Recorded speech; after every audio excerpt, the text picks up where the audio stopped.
Ayrault, founder of allaboutanimalmassage.com and author of The Horse Lover's Guide to Massage, What Your Horse Wants You to Know. Here's a few minutes of a video from a horse massage class. It will show you a simple technique you can easily learn to help your own horse at home.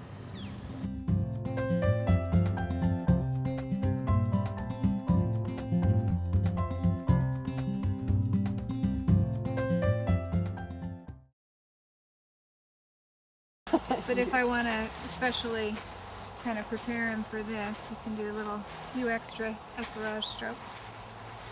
And then if you come into this soft tissue behind the elbow, and I often do it with one hand, but it also works really well to do it with two hands. So especially if your muscles aren't used to doing some of this stuff, it can be easier on your body to use the two hands together, so they just kind of one fist inside of the other like that.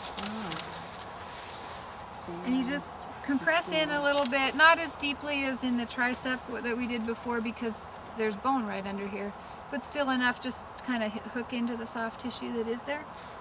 And then just kind of bend your knees, keep your pelvis under you as opposed to leaning over, just to keep yourself comfortable and your elbows by your side and your shoulders relaxed. And I'm already just, while compressing in towards his ribs, just lifting up to... So this is like the glide stroke, sort of? Yeah. It is. Going up. Going up. I'm just going to follow the tissue along the back. Do you want to back him up further away from the grass? It might be. He's working. So that's about the speed that I often do, but I'll go through more quickly for a second. So if I want to go faster and still have it be pleasant for him and have some benefits, I can do it faster and just use less pressure. So I can just kind of go up like this.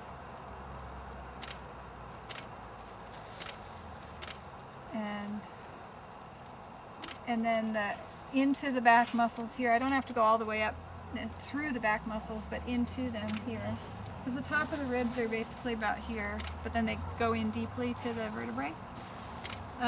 So these muscles are coming onto the ribs and in between the ribs. These muscles are in this big trough along the vertebrae. So I usually just take it up kind of into those back muscles and then stop. And then you might want to keep his head up so he doesn't keep creeping. He can have some freedom to, if he needs to turn around and tell me something, but that gets quite sticky there. But I'm also using more pressure. So again, if I want to speed up, I can lighten up. Are you between the ribs or on the rib? I'm over 2 or 3 ribs at a time. 2 or 3. If I want to work between the ribs, I'll show you that in just a second. And are there muscles under the skin along that whole area? Yeah. Yeah, some of the muscles are running just between each set of ribs, but there's also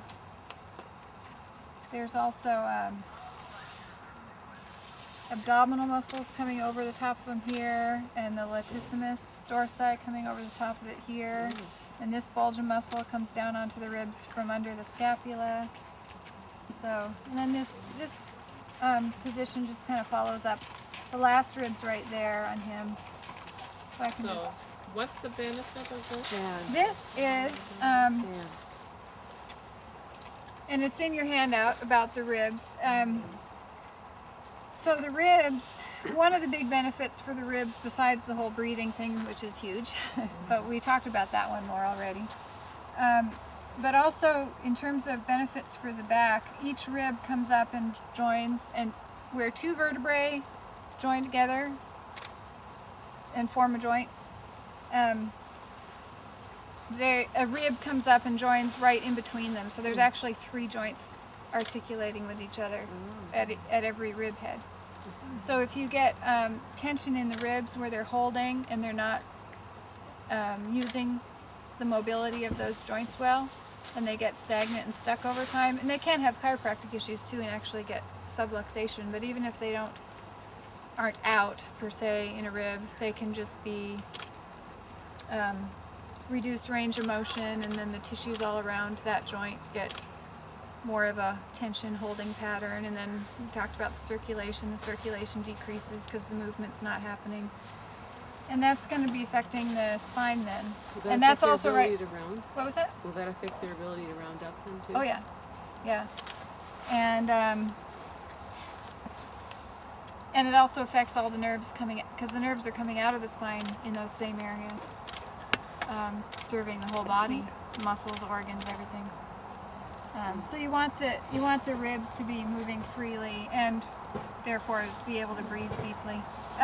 Somebody asked about working in between the ribs, though. Any point in here. Massage will improve your horse's health while you're showing your love. Now try what you just learned at home and see what your horse has to say about it. Remember to slow down, take a deep breath, and know that it will get better as you practice and as your horse feels better. When you're ready to learn more, you can find more techniques in my book, The Horse Lover's Guide to Massage, and many more resources to help you at the website www.allaboutanimalmassage.com, including a free ebook, Animal Massage Consumer's Guide, that you can download there.